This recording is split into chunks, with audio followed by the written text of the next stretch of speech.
Le texte qui nous est soumis aujourd'hui est donc une nouvelle modification de la convention fiscale qui nous lie au Grand-Duché du Luxembourg. Disons-le d'emblée, il y a quelques menus progrès qui sont dessinés là en matière de lutte contre l'évasion fiscale. En effet, la convention intègre des recommandations de l'OCDE qui, bien que très lacunaires, permettent d'introduire une définition plus précise de la résidence fiscale et de porter une clause anti-abus général contre les montages ayant un objectif principalement fiscal.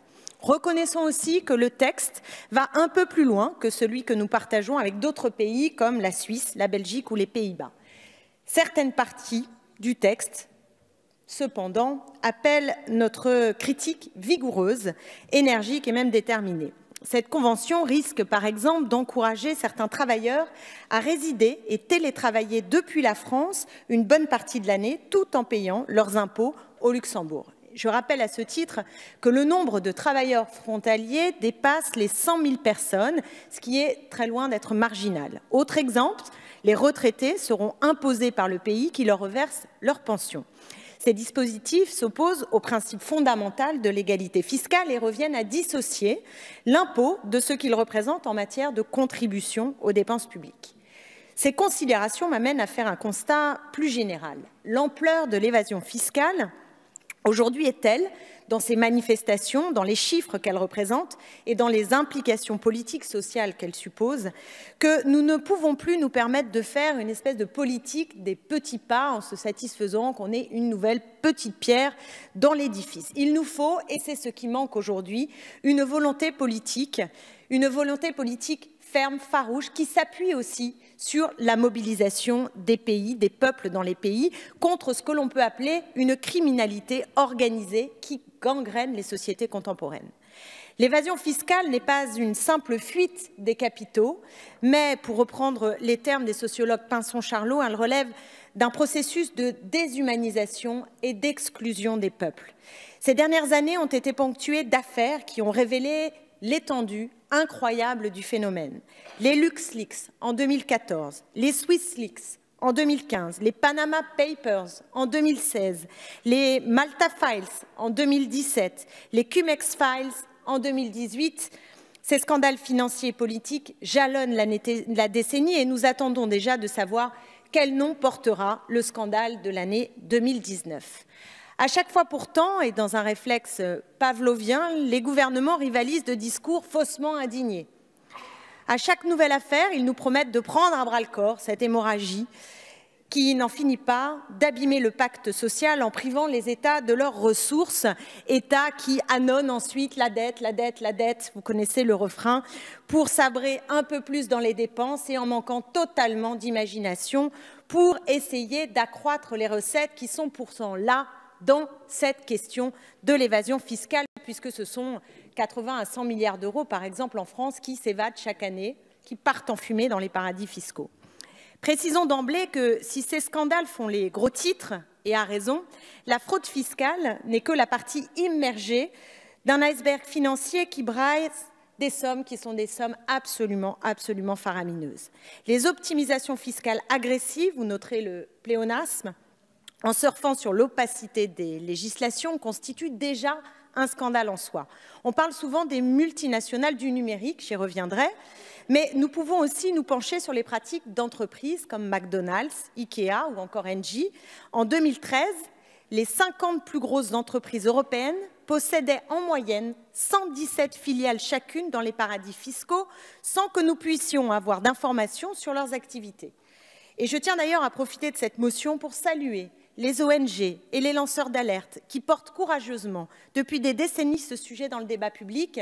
Je pense évidemment à Attac, à Oxfam, à CCFD Terre Solidaire et bien d'autres qui œuvrent quotidiennement pour que soient dévoilées ces pratiques et pour nous interpeller sur l'injustice qu'elles représentent.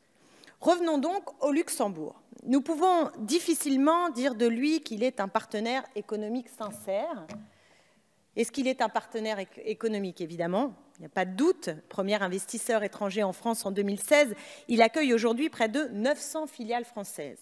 Mais est-ce qu'il est sincère? Franchement, c'est une plaisanterie. Et si l'on veut être sérieux, on remarquera que ce pays abrite pas moins d'une entreprise pour 6 habitants, à moins que le Luxembourg n'ait déjà atteint depuis longtemps le rang envié par certains de Startup Nation. Je dois dire que nous ne pouvons pas considérer qu'il s'agit d'un partenaire sérieux.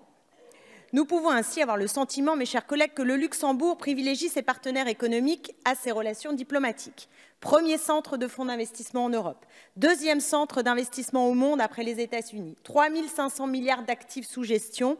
Je dirais que pour un pays moins grand qu'un département français, il faut reconnaître qu'il a su, comme on dit, valoriser son territoire en rognant peut-être un peu sur les règles fiscales. Car un rapport commissionné par le Parlement européen nous rappelle que si le taux d'imposition théorique est au Luxembourg de 29%, les multinationales ne reversent au fisc, tenez-vous bien, que 2% de leurs bénéfices en moyenne, une plaisanterie. Cette pratique n'est malheureusement pas nouvelle, puisqu'on a des documents qui ont été révélés en 2017 et qui nous disent que le Luxembourg a été le pays le plus actif de l'Union pour étouffer les premières tentatives de lutte contre l'optimisation fiscale. Le Luxembourg a ainsi retoqué 3 propositions ambitieuses qui défendaient une harmonisation entre les autorités fiscales et qui ouvraient la voie à une enquête sur les prêts hybrides, vous savez, ce fameux rouage très fréquent dans les schémas d'évasion fiscale. Son Premier ministre d'alors, je ne vous apprends rien, est aujourd'hui à la tête de la Commission européenne, un certain monsieur Juncker.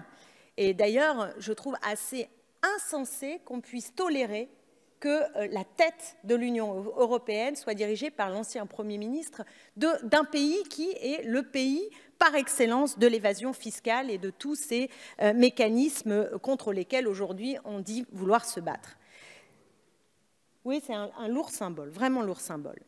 Alors cette convention fiscale, elle devrait se faire avec un partenaire qui fait tout bas le contraire de ce qu'il dit tout haut. Comment envisager de donner plus de crédibilité à un pays qui agit de toutes ses forces pour conserver des pratiques qui érodent chaque jour davantage le socle de nos biens communs?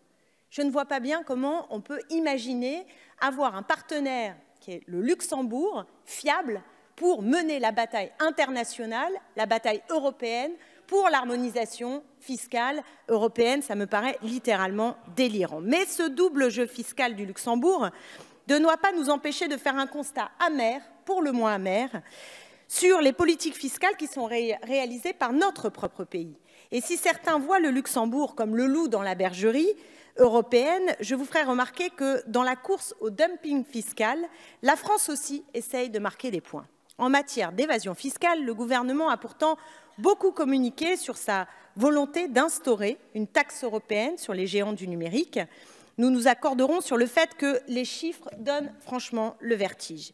Les PME françaises sont taxées en moyenne à hauteur de 23%, contre seulement 9% pour les GAFA. Prenons l'exemple d'Airbnb. Les impôts versés par l'entreprise en 2017 ne s'élèvent qu'à 30 centimes par an et par logement proposé par leur site. Et nous avions averti qu'un accord serait impossible à négocier.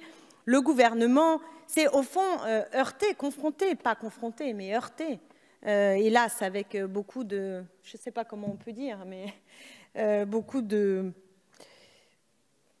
sans beaucoup d'énergie, au refus des autres pays membres. Et nous attendons désormais de voir comment cette taxation va pouvoir se concrétiser avec la crainte de la voir réduite comme peau de chagrin. Elle est calculée à partir du chiffre d'affaires alors qu'elle devrait être indexée sur les bénéfices. Et on nous dit qu'elle devrait rapporter à l'État 500 millions d'euros.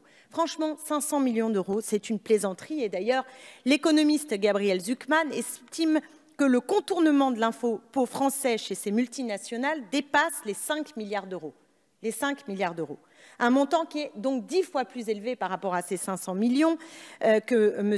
Le Maire entend récupérer. Et même, je vais faire une autre comparaison. La publicité, ce qu'ils investissent dans la publicité, c'est 2 milliards. Et nous, on va récupérer 500 millions d'euros. C'est tout simplement ridicule au regard de ce que nous devrions récupérer dans la manne publique. Mais cette fraude fiscale des géants du numérique est trop souvent une forme d'arbre qui cache la forêt, qui n'est même plus une forêt, c'est un baobab peut-être, mais qui ne doit certainement pas occulter le reste. Et pour ce reste, on ne peut pas dire que le gouvernement ait adopté une politique très contraignante, et c'est même l'inverse qui s'est produit. Le gouvernement a refusé de supprimer totalement le verrou de Bercy pour tous les fraudeurs. Il a aussi coupé dans les moyens de l'administration fiscale avec des suppressions de postes qui donnent le vertige au moment où précisément il faudrait investir pour lutter contre cette évasion. Car ne nous y trompons pas, la lutte contre l'évasion fiscale, elle exige un investissement, des personnels qualifiés, des outils adaptés. Ces multinationales, elles ont des moyens pour essayer de démonter et de trouver toutes les niches, toutes les façons d'optimiser. Et donc en face, c'est évident qu'il nous faut des moyens colossaux pour arriver à les attraper, pour arriver à faire en sorte qu'ils payent ce qu'ils doivent payer.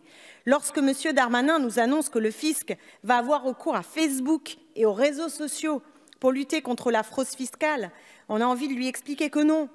Les multinationales ne s'échangent pas des selfies de leur montage financier sur la toile. Plaisanterie. Évidemment qu'il faut faire autrement et sérieusement les choses. On a aussi envie de lui parler de Mme Montoya, qui, en 2016, se trouvait officiellement à la tête de 11 000 entreprises, alors qu'elle habite, ne riez pas, elle habite une banlieue populaire de Panama City. Mais Mme Montoya est aussi une ancienne employée du fameux cabinet Mossack Fonseca, rendu célèbre par les Panama Papers. On voudrait aussi lui parler des montages fiscaux mis en place en Allemagne et ailleurs pour transformer les impôts en profit via des remboursements des taxes sur les dividendes. On attend ici des sommets absolus d'indécence et non content de priver l'État de ressources qui sont destinées à la redistribution, des traders, des banques et des cabinets d'avocats ont profité des niches pour se faire rémunérer leur évasion fiscale. Et cette fraude, dévoilée sous le nom de Cum-Ex Files, a coûté aux contribuables européens plus de 50 milliards d'euros. Parmi les coupables, certains sont français. Je pense à la BNP Paribas, à la Société Générale ou encore au Crédit Agricole. Face à cette industrie de l'évasion fiscale, il faut donc faire preuve d'une volonté politique, qui est une volonté politique farouche, qui puisse nous donner les moyens d'agir efficacement. Ce phénomène, en refusant le principe de redistribution et en faisant peser sur les solidarités nationales l'égoïsme de quelques-uns, porte en lui la négation de ce qui nous rassemble. Parce que l'évasion fiscale, c'est au fond une attaque en règle des services publics et des règles fondamentales de notre République, à commencer par celle essentielle du principe de l'égalité devant l'impôt. Quel est au fond le monde rêvé par ces investisseurs du malheur ? Il s'agit d'une jungle mondialisée, mue par le règne de l'argent et de la prédation économique. C'est un monde où, sans arbitrage, les grands mangent les petits. C'est un monde complètement sclérosé par les inégalités, qui s'en nourrit et qui les amplifie.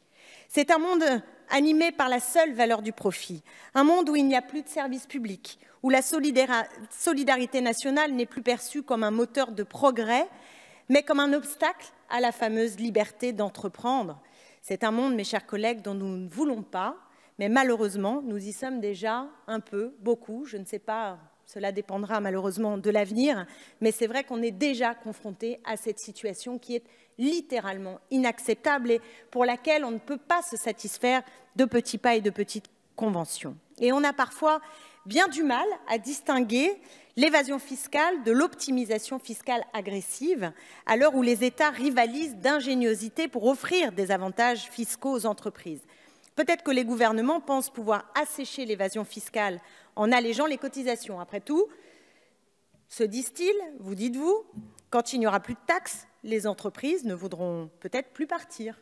Mais à ce jeu, on ne compte qu'un seul perdant, et le perdant, c'est la majorité de la population qui, elle, se paupérise au gré du ruissellement, qui est un ruissellement qui va, n'est-ce pas, du bas vers le haut.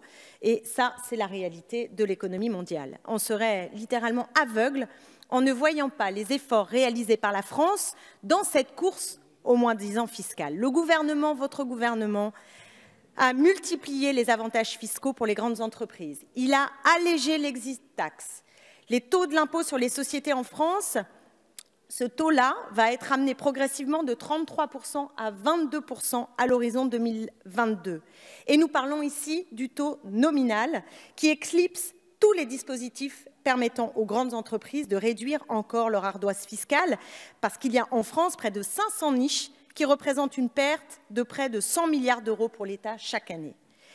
Est-ce une coïncidence ? C'est à peu près le montant de l'évasion fiscale qui creuse déjà annuellement les caisses de l'État. Et pendant ce temps-là, on nous explique qu'il va falloir faire des efforts.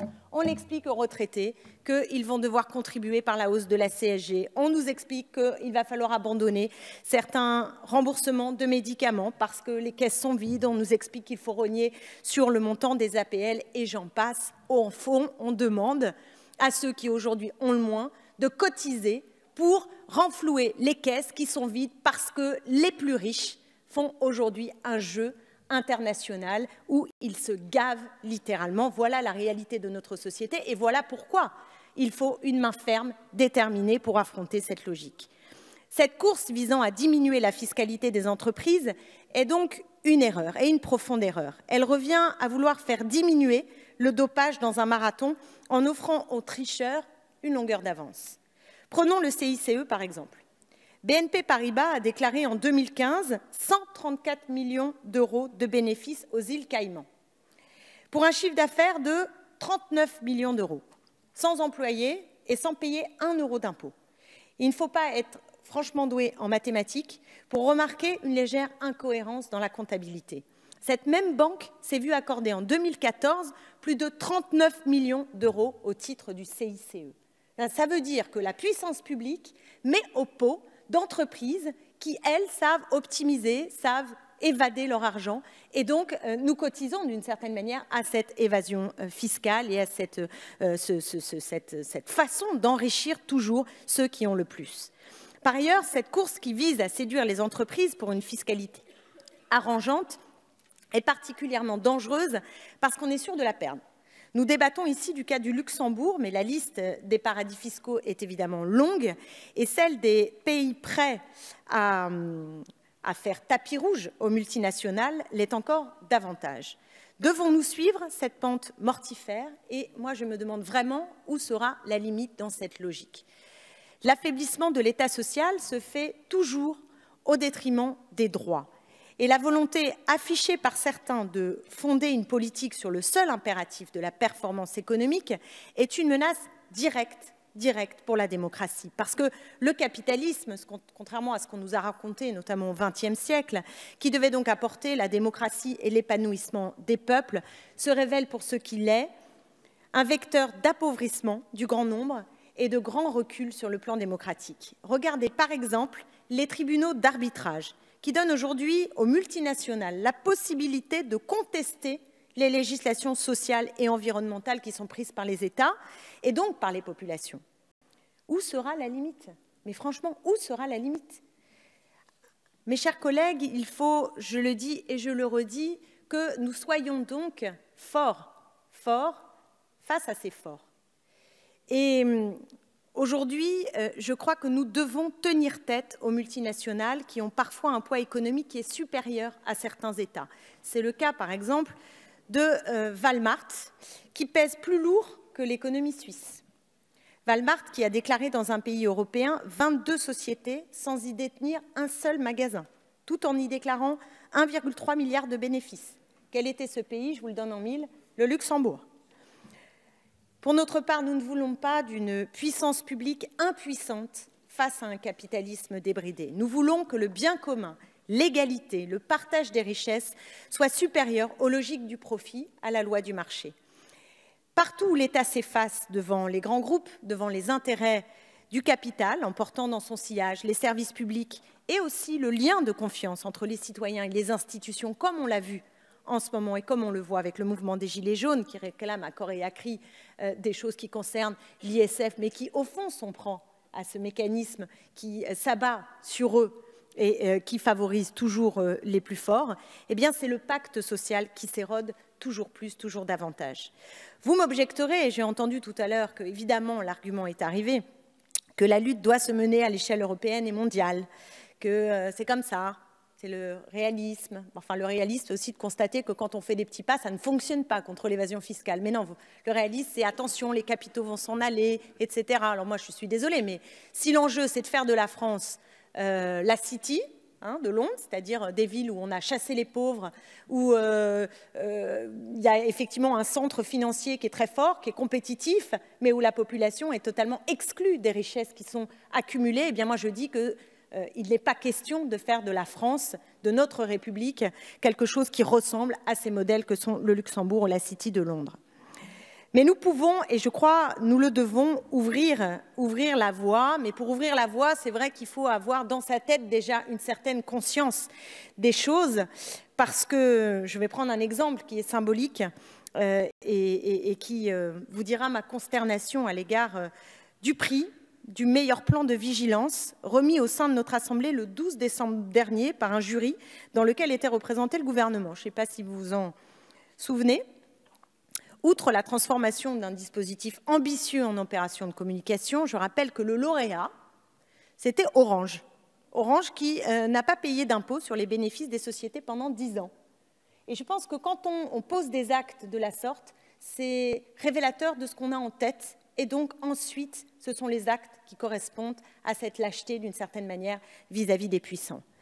Nous devons porter au niveau européen la proposition d'un reporting pays par pays qui contraindrait chaque multinationale à plus de transparence sur ses bénéfices et sur ses impôts versés pour chacune de ses filiales. Au niveau national, ce reporting a été censuré par le Conseil constitutionnel au nom de la liberté d'entreprendre. Il aurait fallu lui rappeler que les informations demandées sont des informations de base que détiennent déjà les concurrents et qu'à la liberté d'entreprendre, nous pouvons opposer l'égalité des droits et la liberté tout court. Parce que la liberté, elle suppose, pour être une réalité pour chacune et chacun d'entre nous, que nous ayons la capacité de la faire vivre et donc des moyens de vivre dignement. Nous aurions pu apprendre des choses intéressantes parce que le reporting par pays par pays, pour les banques françaises, a d'abord été adopté en France avec la loi bancaire de 2013, avant de faire l'objet d'exigences identiques de la part de l'Union européenne pour toutes ces banques. Nous avons alors tous pris conscience de l'ampleur de la déconnexion entre les jeux d'écriture.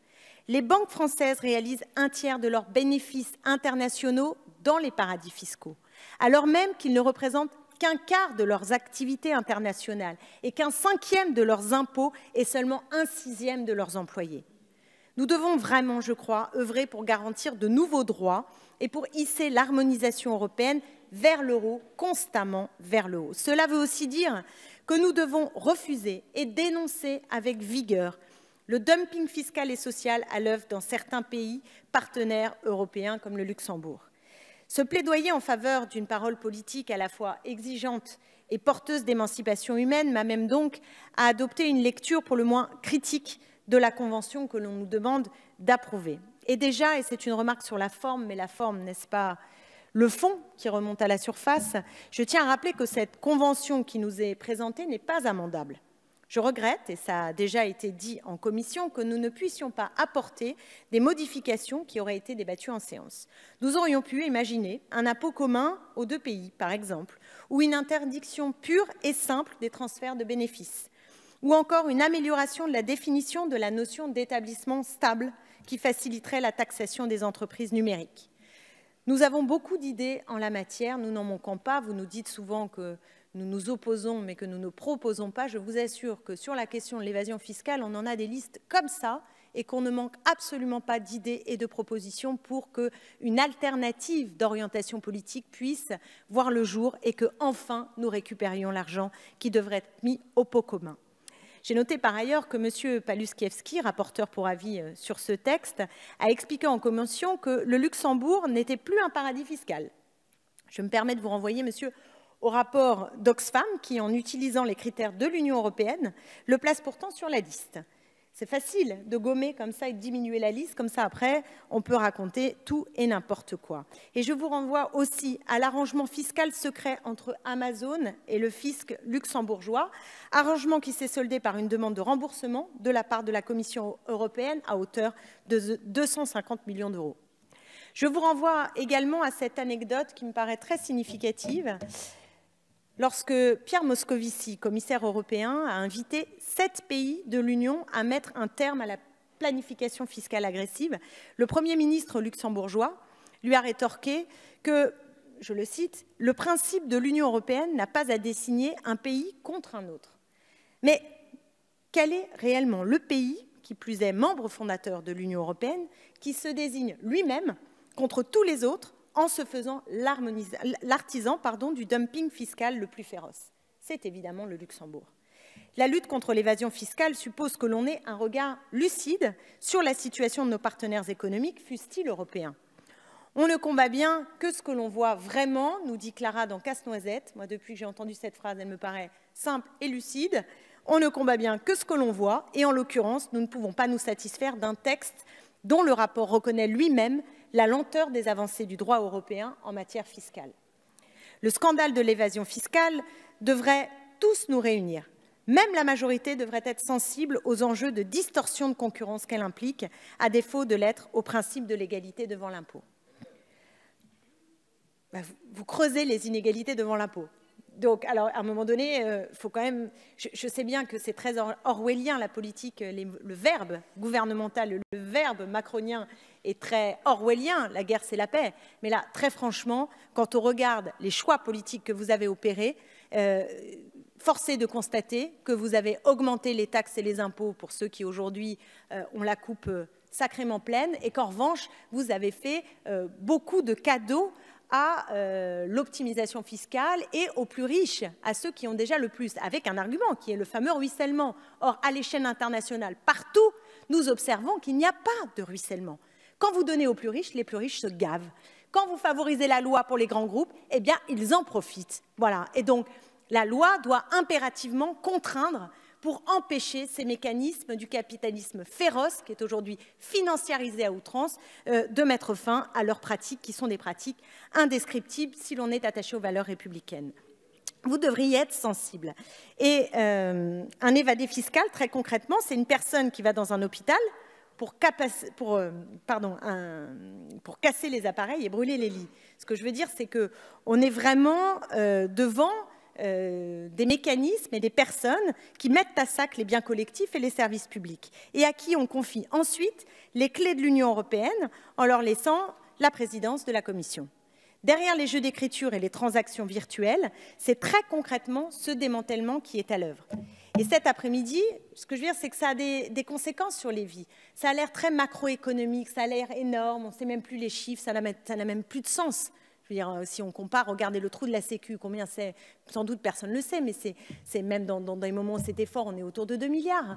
Et là, on parle de dizaines de milliards d'euros. Et au nom du trou de la Sécu, on va obliger les gens à ne pas les soigner en leur disant « Ouh, vous devez faire un effort ». Et là, les autres, c'est tout juste si on ne leur dit pas « Excusez-nous, on vient vous voir, il y a peut-être un petit problème ». Bon, il faut avoir la main un petit peu plus ferme. Et il y a des vies derrière. Vous voyez, cet après-midi, Monsieur le Ministre, je serai en soutien aux 200 salariés de l'entreprise Arjowiggins.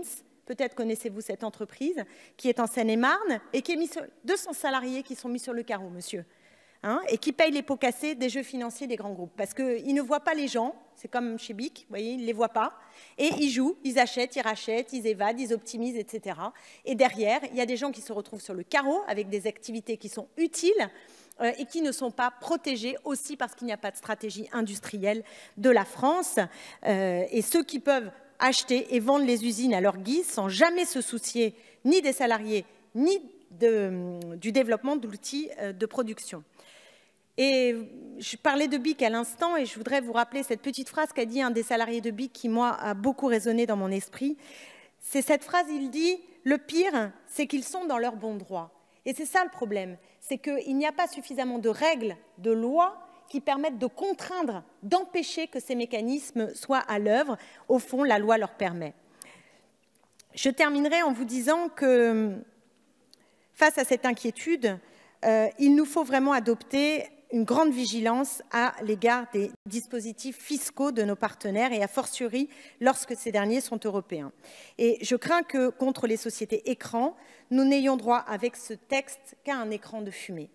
C'est pourquoi je vous demande, mes chers collègues, de faire preuve en la matière d'une grande exigence. Nous avons rarement l'occasion de faire entendre notre voix sur ce sujet, qui est pourtant un sujet majeur, je l'ai déjà dit, et je vous invite donc à envoyer un signal fort au Luxembourg en proposant au gouvernement d'engager un bras de fer fiscal susceptible de tirer vers le haut, à terme, l'ensemble de la fiscalité européenne. La Commission des affaires étrangères me paraît être le bon lieu pour en débattre, en ayant évidemment l'avis aussi de la Commission des finances, et c'est pourquoi je vous demande solennellement de bien vouloir faire un petit retour en commission pour que nous puissions prendre le temps de convaincre les collègues de la nécessité de voir plus haut et plus fort. Je vous remercie. Je vous remercie, Madame Autain.